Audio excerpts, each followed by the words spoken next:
Groundbreaking research and new drug applications are popular topics here, and so is quality of care for patients. ASH has been a leader in creating guidelines and continues to look for better ways to treat patients.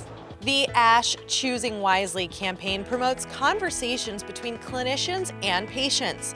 The 10 evidence-based recommendations have inspired this year's Choosing Wisely champions. Maria Juarez, Javier Munoz, and Ravindra Sarod presented 3 examples of how we can work to eliminate costly and potentially harmful overuse of tests and procedures. We not only wanted to honor the work, we really wanted to showcase the work because our hope is that we can inspire initiatives and help people really figure out how do they start to tackle these issues in their own home institutions. We were planning to make changes to the EHR, but those changes haven't been implemented yet.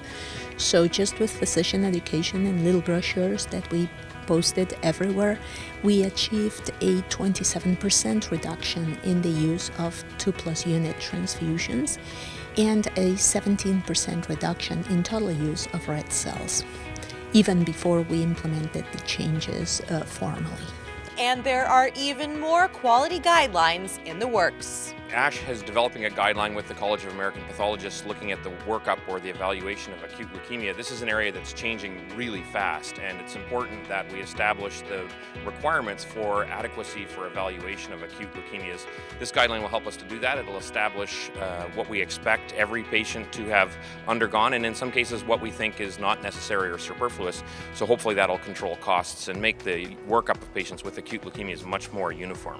The VTE guidelines is a monstrous project. We anticipate having 10 separate chapters, many authors. We are well on our way. The first group of guidelines had a meeting in Washington a couple of weeks ago. We've established the evidence for a lot of those things, and we're anticipating publication hopefully in the second quarter of 2017. The second set will be available hopefully in the fourth quarter of 2017.